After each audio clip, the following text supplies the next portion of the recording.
अब की नवद्वीप में बहुत से यात्रा गया धाम की करने जा रहे थे, तो गौरांग महाप्रभु के मौसा पंडित चंद्रशेखर भी गया धाम को जाना चाहते थे। उन्होंने अपनी इच्छा निमाई को जताई। सुनते ही निमाई बड़ी प्रसन्नता प्रकट की और सची माता की आज्ञा लेकर चैतन्य महाप्रभु भी अपने स्नेही छात्रों के साथ गया जी की यात्रा का निश्चय किया। सब सामान जुटाकर अन्य लोगों को साथ लेकर ये गया धाम के लिए चल पड़े। इस प्रकार अपने सभी साथियों के साथ आनंद मनाते और प्रेम में श्री कृष्ण कीर्तन करते हुए मंदार नामक स्थान पर पहुंचे। इन स्थान में पहुंचकर इन्हें बड़े जोर से बुखार आ गया।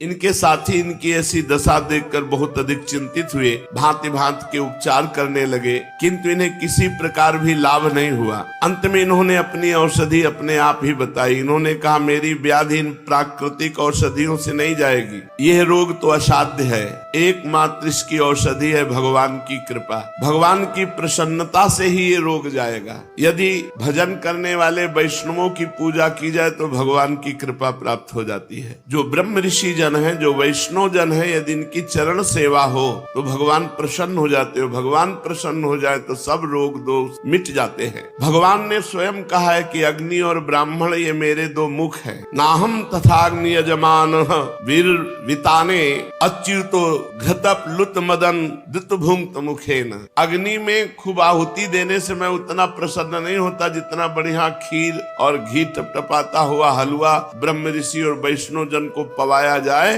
तो मैं जितना प्रसन्न होता हूँ उतना अग्नि में आहुति देने से नहीं प्रसन्न होता। तो चैतन्य महाप्रभु ने कहा कि अगर यहाँ के वैष्णव और ब्राह्मणों की पूजा की जाए, उनकी चरण रज हमारे शरीर पर लगाई जाए तो हमारा रोग दूर हो जाए। महापुरुष वही आचरण करवाते हैं जिनसे जगत का मंगल होता है। एक विद्यार्थी ने प्रश्न किया, गुरुजी, जो ब्राह्मण नहीं है, केवल ब्रह्म बंधु है, अर्थात केवल ब्राह्मण कुल में जन्मा है और ब्राह्मणों के आचरण नहीं करता, संध्या गायत्री शास्त्र की मर्यादा के अनुसार वो ब्राह्मणत्व नहीं धारण करता, तो क्या उनका भी इतना ही आदर है जितना आप कहते हैं कि वैष्णव और ब्राह्मणों की चरण रज मिल जाए तो हमारा शरीर निरोग हो जाए? हम तो समझते हैं जो ब्राह्मण कुल में जन्मे हैं और ब्राह्मणों का आचरण नहीं करते तो वो काठ के हाथी है, उनमें ब्राह्मणत्व ही नहीं है। जैसे काठ के हाथी से हाथी पने का कोई काम नहीं चलने का, उसी प्रकार जो धर्म कर्महीन ब्राह्मण है वो नाम मात्र का ब्राह्मण है, वो आदर का पात्र नहीं हो सकता। थोड़ी देर चैतन्य महाप्रभु चुप रहे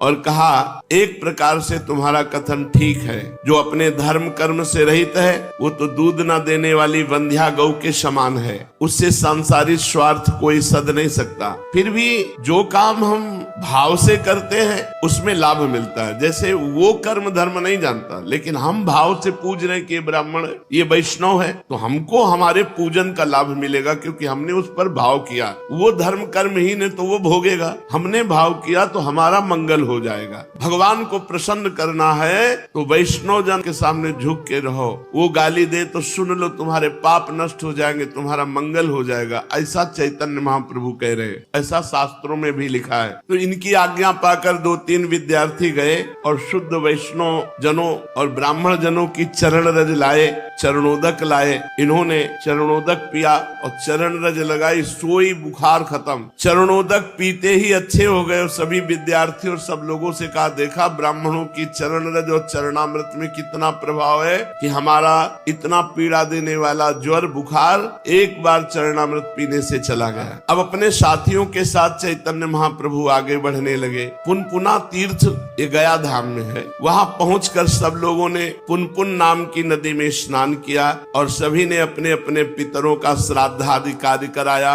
इसके अनंतर सभी श्री गया धाम में पहुंच गए। ब्रह्म कुंड में स्नान किया। देव पितृ श्राद्धादि करके चैतन्य महाप्रभु अपने साथियों के सहित चक्र वेड़ा के भीतर विष्णु पाद पद्मों के दर्शनों के निमित्त गए। ब्राह्मणों ने पाद पद्मों पर माला पुष्प चढ़ाने को कहा। ये अपने विद्यार्थियों के द्वारा गंध पुष्प धूप दीप माला आदि सभी पूजन की बहुत सी सामग्री साथ लिवाते गए थे। गया धाम के तीर्थ पंडा जोरों से पाद पद्मों का प्रभाव वर्णन कर रहे थे। वे उच्च स्वर से कह रहे थे, इन्हीं पाद पद्मों के धोवन से जगत पावनी मुनि मन हारणी भगवती भागीरथी गंगा उत्पन्न हुई है।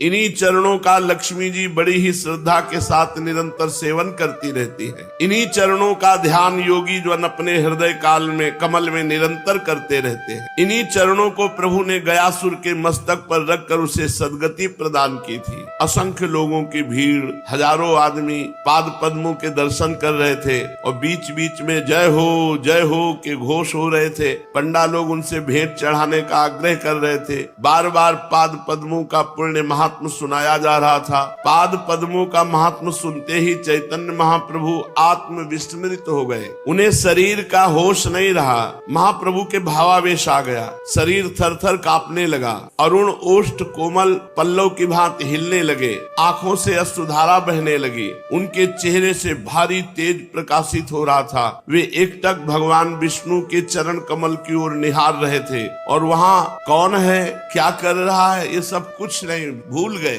किसने स्पर्श किया, कौन पकड़े हुए, इन सब बातों का पता नहीं। वे संज्ञा शून्य से होकर कांप रहे हैं। उनका शरीर उनके वश में नहीं। वे मूर्छित होकर गिरने वाले ही थे कि इसी बीच में एक सभा को चीरते हुए तेजस्वी सन्यासी आए और उनको पकड़ लिया, गिरने से बचा लिया। फिर उनके साथियों ने संभाला, भीड़ से हटाकर बाहर ले गए। बाहर पहुंचकर कुछ होश आया। वे निद्रा से उठे हुए मनुष्य की भांति चारों ओर आंख उठा कर देखने लगे। सहसा उनकी दृष्टि एक तेजस्वी सन्यासी पर पड़ी जो गिरते हुए से पहले उन्होंने संभाला था। उन्हें देखकर चौंक उठे। उनके आनंद का वारा पार नहीं रहा। इन्होंने दौड़ करके सन्यासी जी के चरण कमल पकड़ लिए। अपनी आंखों से अश्रु विमोचन करते हुए सन्यासी ने इन्हें उठाकर गले से लगा लिया। इनके स्पर्श मात्र से सन्यासी महाशय बेहोश हो गए। दोनों ही शरीर सुधि से परे महापुरुष, दोनों को ही शरीर का होश नहीं। दोनों ही प्रेम में विभोर होकर अश्रु विमोचन कर रहे थे। यात्री इन दोनों के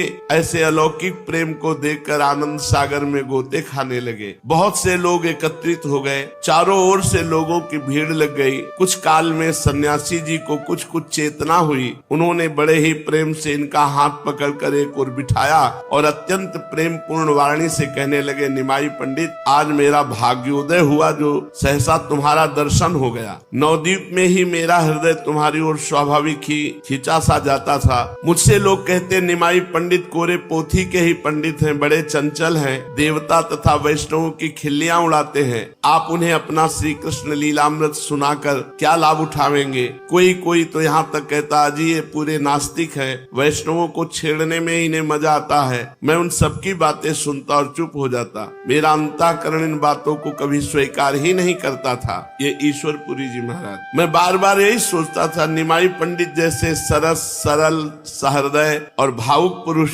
भक्तिहीन कभी नहीं हो सकते। इनके मुख का तेज ही इनकी भावी शक्ति का परिचय दे रहा है। आज आपके भाव दर्शन के रूप को देखकर आनंद की सीमा नहीं रही। मैं कृतकृत्य हो गया। भगवत दर्शन से जो आनंद मिलता है उसी आनंद का मैं अनुभव कर रहा हूँ। मैं अपने आनंद को प्रकट करने में असमर्थ हूँ। इतना कहते कहते सन्यासी महाशय का गला भराया। आगे वे कुछ और भी कहना चाहते थे किंतु कह नहीं सके। उनके नेत्रों में से अश्रुधारा अब भी पूर्ववत बह रही थी।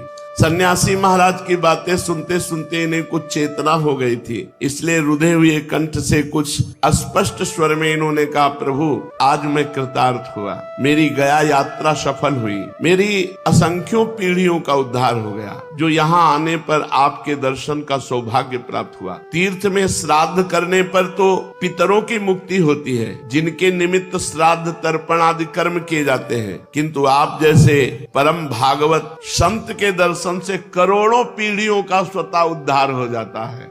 आप जैसे संत भागवत वैष्णव के दर्शन से करोड़ों पीढ़ियों का उद्धार स्वतः हो जाता है। सब लोगों को आपके दर्शन दुर्लभ है, जिनका भाग्योदय होता है उन्हीं को आपके दर्शन होते हैं। ये कहते कहते इन्होंने फिर से सन्यासी महाशय के चरण पकड़ लिए। सन्यासी जी ने हठ पूर्वक अपने चरण छुड़ाए और इन्हें प्रेम वाक्यों से आश्वासन दिया। समझ गए होंगे कि सन्यासी सन्यासी महाशय कौन है? ये वे ही भक्ति बीज के अंकुरित करने वाले श्रीमन माधवेंद्र पुरी जी के सर्वप्रधान प्रिय शिष्य श्री ईश्वर पुरी जी हैं, जिन्हें अंतिम समय में गुरुदेव अपना संपूर्ण तेज प्रदान करके इस संसार से तिरोहित हो गए थे। नवद्वीप के प्रथम मिलन में ही ये निमाई पंडित के अलौकिक तेज और अद्वितीय रूप लावण्य पर मुग्ध होकर इन्हें एकटक देखते रह गए थे। इन्हें इस प्रकार भली भांति देखते रहने का सुअवसर प्राप्त हो सकेगा, इसलिए निमाई पंडित ने हंसकर कहा, आज हमारे घर ही भिक्षा कीजिएगा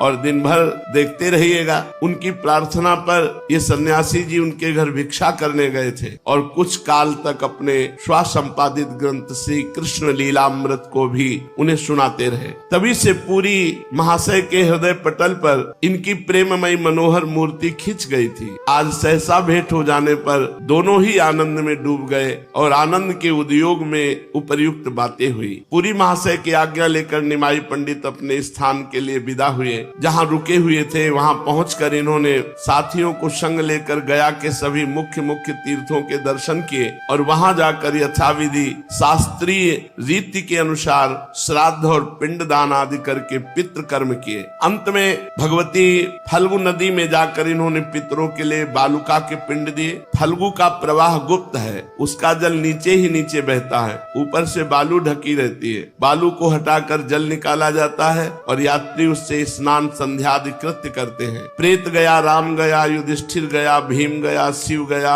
आदि 16 गया में निमाई पंडित ने अपने साथियों के साथ जाकर पितरों के पिंड और श्राद्धादि कर्म किए। सब स्थानों में दर्शन तथा श्राद्ध करके ये अपने ठहरने के स्थान पर लौट आए। संसार में उन्हीं मनुष्यों का जीवन धारण करना सार्थक कहा जाता है जिनके हृदय पटल पर हर समय मुरली मनोहर मुकुंद की मंजुल मूर्ति नृत्य करती रहती हो, जिनके कान भगवान के मनोहर मुरली का भगवान की लीला कथा को श्रवण करते रहते हो, उनके कान धन्य हैं। जिनके नेत्र भगवान का दर्शन संत दर्शन करते हैं, उनके नेत्र धन्य हैं। जो मन भगवान के भयहारी चरणारविंद का निरंतर मधुराति मधुर मकरंद पान करता रहता, वो मन धन्य है। और जो तन भगवान की सेवा में, भगवान के धाम में, भगवान के लिए है, वो तन धन्य है। संपूर्ण संसार को अपनी पदरज से वो पावन बना देता है जो हर समय भगवान का भजन करता रहता है, जो हर समय भगवान का नाम जप करता है। उसकी वाणी में सामर्थ्य होती है, जो बोल दे तो जीवों का कल्याण हो जाए, वो देख ले तो जीवों का कल्याण हो जाए। सतरति सतरति सा लोकान तारयति, वो स्वयं तर जाता है, स्वयं तर जाता है, लोगों को तार देता है। निमाई पंडित की हृदय कंदरा में से जो त्रैलोक के पावन प्रेम से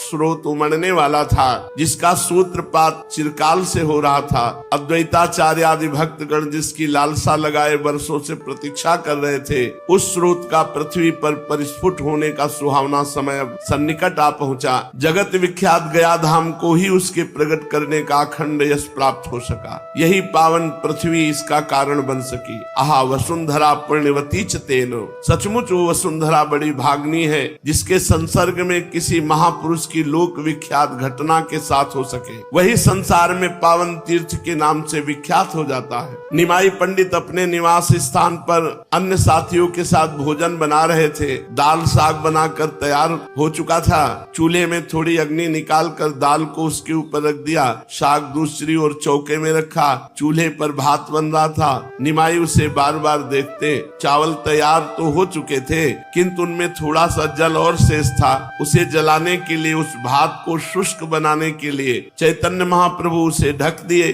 थोड़ी देर बाद वे कटोरी को भात पर से उतार ही रहे थे कि इतने में उन्हें दूर से ईश्वर पुरी जी महाशय अपनी ओर आते दिखाई दिए। कटोरी को ज्यों की त्यों ही पृथ्वी पर पटक कर ये उनकी चरण वंदना करने के लिए दौड़े। ईश्वर पुरी ने प्रेम पूर्वक इनका आलिंगन किया। हंसते हुए बोले, अपने स्थान से किसी शुभ मुहूर्त में चला जो ठीक तैयारी के समय, भोजन की तैयारी के समय आ पहुंचा। नम्रता के साथ चैतन्य महाप्रभु ने उत्तर दिया, जिस समय भाग्योदय होता है और पुण्य कर्मों का संस्कार जागृत होता है, उस समय आप जैसे संतों का दर्शन होता है, आप जैसे संतन के दर्शन करने का सौभाग्य होता होता है। प्रभु भोजन बिल्कुल तैयार है, हाथ पैर धोइए और भिक्षा करने की कृपा कीजिए। हंसते हुए पुरी महाशय बोले, खूब कही, अपने लिए बनाए हुए अन्न को हमें ही खिला दोगे तो तुम क्या खाओगे? नम्रता के साथ नीची निगाह करके इन्होंने उत्तर दिया, अन्न तो आपका ही है, मैं तो केवल बनाने वाला पाचक मात्र हूँ, आज्ञा होगी तो और बना दूंगा। ईश्वरपुरी ने देखा है भिक्षा बिना कराए मानेंगे नहीं, इसलिए बोले, अच्छा फिर से बनाने की आवश्यकता नहीं, जो बना है उसी में आधा आधा बांटकर खा लेंगे, क्यों मंजूर है ना? किंतु हम ठहरे सन्यासी और आप ठहरे गृहस्थी, हमारी भिक्षा होगी और तुम्हारा भोजन होगा, इस प्रकार कैसे काम चलेगा? तुम थोड़ी देर के लिए भिक्षा कर लो, सन्यासी बन जाओ। कुछ हंसते हुए निमाई पंडित ने कहा, थोड़ी देर के लिए क्यों, समय आएगा तो पूरे जीवन के लिए सन्यासी, पर अभी आप जैसी आज्ञा कर रहे हैं वैसा ही करेंगे। पहले हाथ पैर धोए, फिर पुरी जी के पैर धोए और उन्हें एक सुंदर आसन पर बिठाया।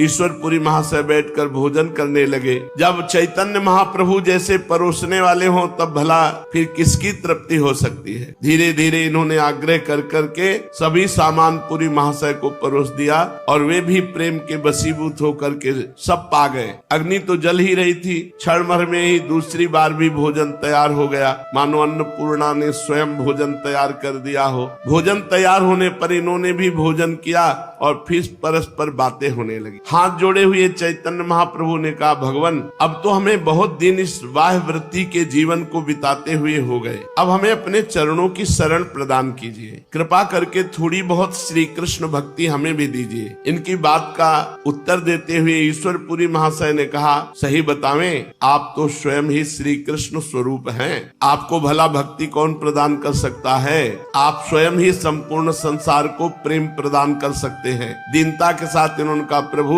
ऐसी बातें बनाकर मेरी वंचना न कीजिए, मेरी प्रार्थना स्वीकार कीजिए और मुझे श्री कृष्ण मंत्र प्रदान कर दीजिए। ईश्वरपुरी ने सरलता के साथ कहा, आप श्री कृष्ण मंत्र प्रदान करने को ही कहते हैं, हम आपके कहने पर अपने प्राण प्रदान कर सकते हैं, किंतु हमें इतनी योग्यता हो तब तो, हम तो स्वयं अधम हैं, प्रेम का रहस्य हम स्वयं नहीं जानते, फिर आप जैसे कुलीन और विद्वान ब्राह्मण को हम मंत्र प्रदान कैसे कर सकेंगे? बड़ी सरलता के साथ आंखों में आंसू भर करके चैतन्य महाप्रभु ने उत्तर दिया, प्रभु आप सर्व सामर्थ्यवान हैं, आप स्वयं ईश्वर हैं, आपका श्री विग्रह ही प्रेम की सजीव मूर्ति है, आप चाहें तो संसार भर को प्रेम पीयूष में प्लावित कर सकते हैं। कुछ विवशता दिखाते हुए ईश्वरपुरी ने कहा, संसार को प्रेम पीयूष के पुण्य पयोधि में डुबाने के लिए तो एकमात्र आप में ही सामर्थ्य मुझे दिखाई दे रही है, किंतु आप अपने गुरु पद के गुरुतर गौरव का सौभाग्य मुझे प्रदान करना चाहते हैं तो फिर मैं विवश हूँ, आपकी आज्ञा को टाल ही कौन सकता है? जैसी आपकी आज्ञा होगी उसी प्रकार मैं करने के लिए तैयार हूँ। इतना कहकर पुरी महाशय मंत्र दीक्षा देने के लिए तैयार हो गए। उसी समय पत्रा देख करके दीक्षा की शुभ तिथि निश्चित की गई। नियत तिथि आ गई। चैतन्य महाप्रभु नवीन उल्लास और आनंद के साथ मंत्र दीक्षा लेने के लिए तैयार हो गए। इनके सभी साथियों ने उस दिन दीक्षोत्सव के उपलक्ष्य में खूब तैयारियां की थी। नियत समय पर ईश्वरपुरी महाशय आ गए। उनकी पदधूलि इन्होंने मस्तक पर चढ़ाई और स्वस्ति वाचन हुआ। भगवान के मधुर मंजुल नामों का संकीर्तन करने के अनंतर पुरी महाशय इनके कान में मंत्र का उपदेश ईश्वरपुरी जी ने चैतन्य महाप्रभु को दिया। मंत्र श्रवण करते ही चैतन्य महाप्रभु हुंकार मारी और मूर्छित होकर गिर पड़े। शरीर का होश ही नहीं। साथियों ने भांति भांति के उपचार करके फिर इन्हें सावधान किया। बहुत देर के अनंतर इन्हें कुछ होश हुआ। तब तो इनकी विचित्र दशा हो गई। ये खूब जोर जोर से रोते, हा कृष्ण हा गोपी जन वल्लभ। कभी हंसने लगते, कभी फिर चिल्लाते, हा कृष्ण हा मेरे स्वामी, ऐसा कहकर जोरों से रुदन करते। कभी ये कहते हुए कि मैं तो श्री कृष्ण के पास ब्रज में जाऊंगा और भागने लगते। इनके साथी इन्हें पकड़ पकड़ कर लाते, किंतु ये पागलों की भांति उनसे अपने शरीर को छुड़ा छुड़ा कर ब्रज की तरफ, वृंदावन की तरफ भागते। फिर जोर जोर से प्रलाप करने लगते। जब साथियों ने पकड़ लिया, रोते रोते कहते, प्यारे हे कृष्ण, मुझे छोड़कर तुम कहाँ चले गए? हे मेरे कृष्ण, मुझे अपने साथ ले चलो। इतना कहकर फिर जोरों से रोने लगते। कभी रोते रोते अपने विद्यार्थियों तथा साथियों से कहते, भैया तुम सब लोग अपने अपने घर जाओ, अब हम लौटकर घर नहीं जाएंगे, हम तो वृंदावन जाकर श्री कृष्ण के पास रहेंगे। हमारी माता को हमारा हाथ जोड़कर प्रणाम कहना और कह देना, तेरा निमाई पागल हो गया है। इनके सभी साथी इनकी ऐसी अलौकिक दशा देखकर चकित हो गए। भांति भांति से प्रबोध करने लगे, समझाया, किंतु वे किसी की मानते ही नहीं थे। इस प्रकार रुदन तथा प्रलाप में रात्रि व्यतीत हो गई। सभी साथी तथा शिष्यगण सुख की नींद में सो गए, किंतु चैतन्य महाप्रभु को नींद कहाँ? सुखी संसार सुख रूपी मोह निशा में शयन कर सकता है। संसार जो एकदम मूर्ख प्रवृत्ति में फंसा है, वो तो चैन से है। थोड़ा भी ज्ञान होगा तो इस असत संसार में रति नहीं हो सकती। सुखिया सब संसार है,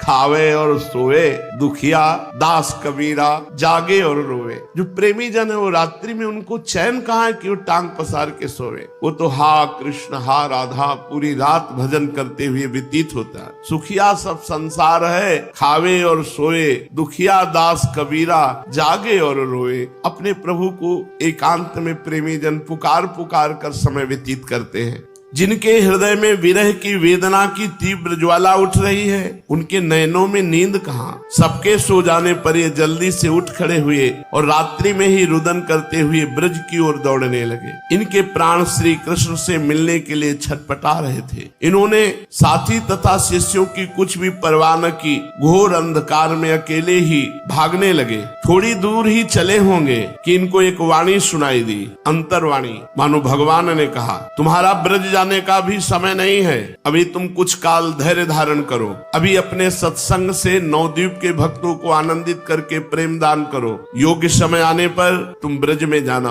आकाशवाणी का आदेश पाकर ये तुरंत लौट पड़े, अपने स्थान पर आ गए और आसन पर पड़ गए। प्रेम में पागल हुए उन मतवाले जनों की महिमा का क्या वर्णन करे। अगर स्वप्न में भी कभी ऐसे प्रेमी का दर्शन हो जाए तो जीवन बदल जाए। वे संसार में बड़भागी हैं जिन्हें ऐसे भक्तों के निरंतर सत्संग का सौभाग्य जिन्हें प्राप्त हो सका है। भक्तों का संग बड़ा दुर्लभ है। वास्तविक जो भगवान के भक्त हैं, प्रेमी जन हैं, ऐसे संतों का संग बड़ा दुर्लभ। सा महात्मा सुदुर्लभा। उनके भाग्य की तो भला सराहना कर ही कौन सकता है। इसीलिए तो महाभागवत विदुर जी ने भगवत दासों के दासों का दास बनने में ही अपने को कृतकृत्य माना। सचमुच भगवान के भक्तों का संग बड़ा ही मधुमय, आनंदमय, रसमय होता है। भगवान के भक्तों का क्षण भर का संग बहुत ऊंचाई पर चढ़ा देता है। इसीलिए कहा गया, तात स्वर्ग अपवर्ग सुख धरी तुलाए कंग, तूल न ताहि सकल मिली जो सुख लव सत्संग। एक क्षण में इतनी ऊंचाई पर चढ़ा देता है भक्तों का संग कि आप सोच नहीं सकते कि मेरे भाग्य क्या थे और क्या हो गए। भक्तों के संग से, उनके दर्शन मात्र से, उनके मिलन मात्र से आनंद उमड़ने लगता है। चैतन्य महाप्रभु को मंत्र दीक्षा देकर श्री ईश्वरपुरी जी विचरण करने चले गए। शायद महाप्रभु से दोबारा नहीं मिले, क्योंकि जगत पूज्य प्रेमावतार लोग शिक्षा के निमित्त गुरु मानकर हमें प्रणाम करेंगे, ये हमारे लिए असहनीय होगा। इसलिए अब इस संसार में प्रकट रूप से नहीं रहना चाहिए। इसलिए उसी समय अंतर ध्यान हो गए। फिर कहाँ रहे, कहाँ कब अंतर ध्यान में कोई पता नहीं। उसी समय से उनके गुरु जी ईश्वरपुरी जी अंतर्ध्यान हो गए। मतलब पता ही नहीं चला कि ईश्वरपुरी जी कहाँ गए। इधर प्रातः काल चैतन्य महाप्रभु उठे, लोगों ने देखा उनके शरीर का सारा कपड़ा आंसुओं से भीगा हुआ था। वे क्षण भर के लिए भी रात्रि में नहीं सोए। रात भर हा कृष्ण मेरे प्यारे, ओ प्राणनाथ मुझे छोड़कर किधर चले गए, इसी प्रकार विरह युक्त वाक्यों के द्वारा रुदन करते रहे। इनकी ऐसी विचित्र अवस्था देखकर अब साथियों ने गया जी में अधिक ठहरना उचित नहीं समझा। इनके शिष्य ने बड़ी सावधानी के साथ इनके शरीर को संभालते हुए नवद्वीप की ओर चले। ये होश नहीं है, शिष्यों के सहारे से चल रहे हैं। शरीर का कुछ भी होश नहीं। कभी कभी होश में आ जाते और फिर जोरों से चिल्ला उठते, हा कृष्ण किधर चले गए, हा प्राणनाथ रक्षा करो, हे पतित पावन इस पापी का भी उद्धार करो। इस प्रकार ये श्री कृष्ण प्रेम में बेसुध हुए साथियों के सहित कुमारहट्ट नाम के ग्राम में आए। ये कुमारहट्ट जिनसे इन्होंने श्री कृष्ण मंत्र की दीक्षा ली है, जिन्होंने इन्हें पंडित से प्रेम दीवाना बना दिया, उन्हीं ईश्वरपुरी जी के जन्म स्थान का नाम कुमारहट्ट नामक ग्राम है। प्रभु ने जे भी अपने गुरुदेव के गांव को देखा तो दूर से उस नगरी को साष्टांग प्रणाम किया। मेरे गुरुदेव इस गांव में प्रकट हुए हैं। दूर से उस नगरी को प्रणाम किया। फिर गुरु महिमा का महत्व बताने के लिए ग्राम की धूल रज लेकर के अपने शरीर पर मल रहे और साथियों से कहा कि ये वो गांव है जिसमें हमारे गुरुजी प्रकट हुए, तो कभी न कभी तो उनके चरण पड़े होंगे इस धूलि में, और उस धूलि को लेकर अपने माथे पर अपने शरीर पे धारण करते। ये रज हमारे लिए अत्यंत पवित्र है। इससे बढ़कर त्रिलोकी में कोई भी वस्तु नहीं हो सकती। जिस गांव में हमारे गुरुजी प्रकट हुए, इस गांव का कुत्ता भी हमारे लिए बंदनीय है। चैतन्य महाप्रभु ने कहा कुमारहट्ट का कुत्ता भी हमारे लिए बंदनीय है। जिस स्थान में हमारे गुरुजी ने जन्म धारण किया, जहाँ की पावन भूमि में उन्होंने बालवश अवस्था में क्रीड़ा की, वो हमारे लिए लाखों तीर्थों से बढ़कर है। इस प्रकार गुरुदेव की जन्म भूमि में लोटपोट होकर प्रणाम करके गुरुदेव का महत्व प्रदर्शन करते हुए आगे बढ़े और थोड़े दिनों में नवद्वीप पहुंच गए। इनके गया से लौट आने का समाचार सुनकर सभी इष्ट मित्र स्नेही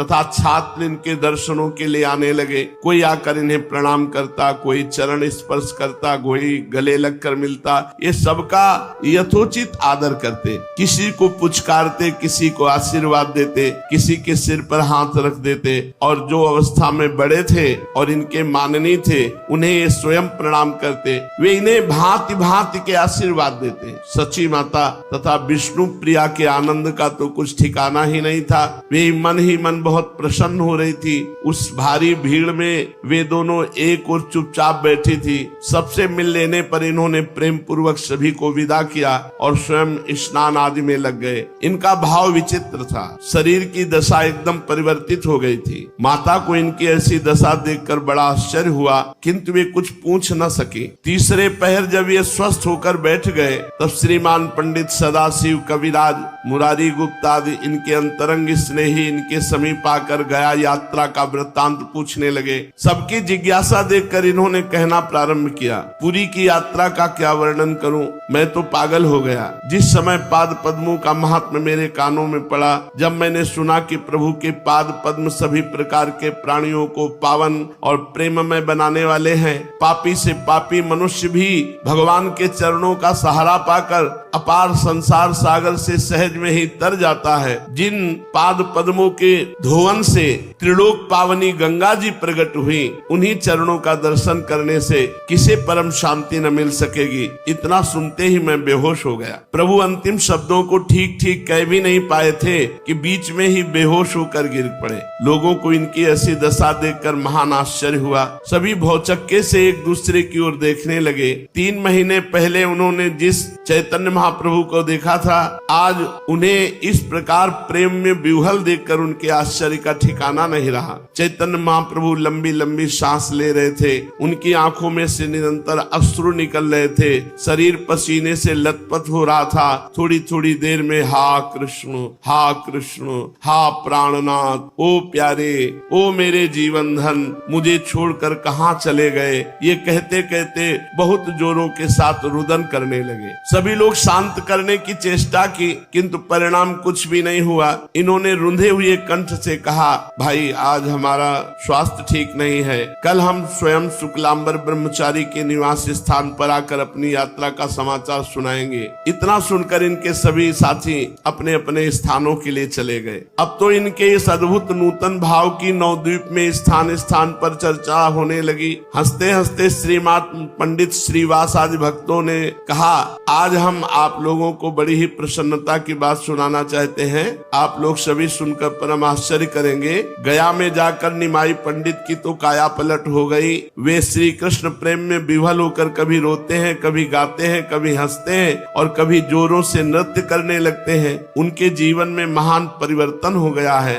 आज तक किसी को स्वप्न में भी ऐसी आशा नहीं थी कि उनका जीवन इस प्रकार एक साथ ही इतना पलट जाएगा। परम प्रसन्नता प्रकट करते हुए श्रीवास पंडित ने कहा सचमुच ऐसी बात है, तब तो फिर वैष्णवों के भाग्य ही खुल गए, वैष्णवों का एक प्रधान आश्रय हो गया। निमाई पंडित के वैष्णव हो जाने पर भक्ति फिर से सनात हो गई। आप हंसी तो नहीं कर रहे? क्या यथार्थ में ऐसी ही बात है? जोर देकर श्रीमान पंडित ने कहा, मैं शपथ पूर्वक कहता हूँ, हंसी का क्या काम, आप स्वयं जाकर दिखाइए। वे तो बालकों की भांति फूट फूट कर रुदन कर रहे हैं। कल सदाशिव मुरारी आदि सभी लोगों को शुक्लांबर ब्रह्मचारी के स्थान पर बुलाया है, वहाँ अपनी यात्रा का समस्त वृत्तांत सुनाएंगे। इस बात को सुनकर श्रीवास आदि सभी भक्तों को परम संतोष हुआ, किंतु गदाधर पंडित को अब भी कुछ संदेह ही बना रहा। उन्होंने निश्चय किया कि ब्रह्मचारी जी के घर में छिपकर सब बातें सुनूंगा, देखे उन्हें यथार्थ में श्री कृष्ण प्रेम उत्पन्न हुआ है या नहीं। ये सोचकर वे दूसरे दिन नियत समय के पूर्व ही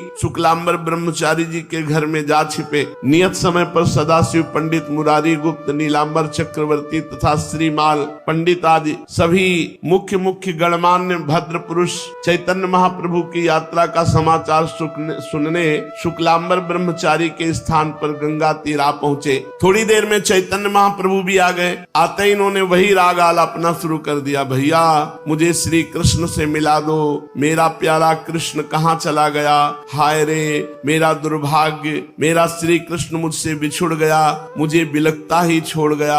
इतना कहते कहते मूर्छित होकर गिर पड़े। इनकी ऐसी दशा देखकर भीतर घर में छिपे हुए गदाधर भी प्रेम से विभल होकर मूर्छाने के कारण पृथ्वी पर गिर पड़े और जोरों से रुदन करने लगे। कुछ काल के अनंतर प्रभु की मूर्छा भंग हुई। वे कुछ काल के लिए प्रकृतिस्थ हुए, किंतु फिर भारी वेदना उठने के कारण जोरों से चीत्कार मारकर रुदन करने लगे। इनके रुदन को देखकर वहाँ जितने भी मनुष्य बैठे थे सभी फूट फूट कर रोने लगे। सबके रुदन से आकाश गूंजने लगा, क्रंदन की ध्वनि से आकाश मंडल भर गया। बहुत से दर्शनार्थी आकर खड़े हो गए, उनकी आंखों में भी आंसू बहने लगे। इस प्रकार शुक्लांबर का घर रुदन के कारण कोलाहल पूर्ण हो गया। कुछ काल के अनंतर फिर महाप्रभु सुस्थिर हुए, कुछ कुछ बाह्य ज्ञान होने लगा।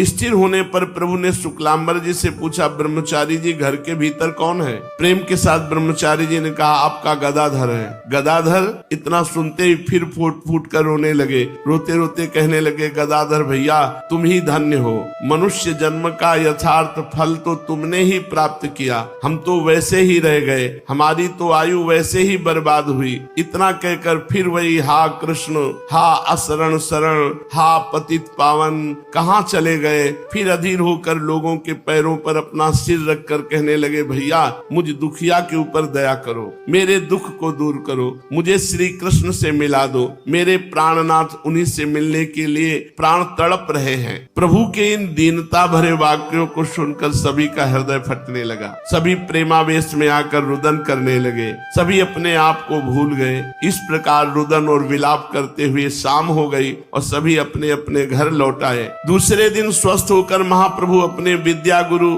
श्री गंगादास पंडित के घर गए। उन्हें प्रणाम करके बैठ गए। गंगादास जी ने इनका आलिंगन किया और यात्रा का सभी वृत्तांत पूछा। वे कहने लगे, तुमने तो 3-4 महीने लगा दिए। तुम्हारे सभी विद्यार्थी अत्यंत दुखी थे। उन्हें तुम्हारे पाठ के अतिरिक्त किसी पंडित का पाठ अच्छा नहीं लगता है, इसलिए वे लोग तुम्हारी बहुत प्रतीक्षा कर रहे थे। अच्छा हुआ अब तुम आ गए, अब तो पढ़ाओ। महाप्रभु ने कहा, हाँ प्रयत्न करूंगा। श्री कृष्ण कृपा करेंगे तो सब कुछ होगा, सब उन्हीं के ऊपर निर्भर है। इस प्रकार उन्हें आश्वासन देकर फिर आप मुकुंद संजय के चंडी मंडप में, जहाँ आपकी पाठशाला थी, वहाँ आए। संजय महाशय बड़े ही आनंद के साथ प्रभु से मिले। उनके पुत्र पुरुषोत्तम संजय ने प्रभु के पाद पद्मों में श्रद्धा भक्ति के साथ प्रणाम किया। प्रभु ने उसे आलिंगन किया। इस प्रकार दोनों पिता पुत्र प्रभु के दर्शनों से परम प्रसन्न हुए। स्त्रियों ने जब प्रभु के आगमन के समाचार सुने तो बड़ी ही आनंदित हुई और परस्पर भांति भांति की बातें कहने लगी। कोई कहती,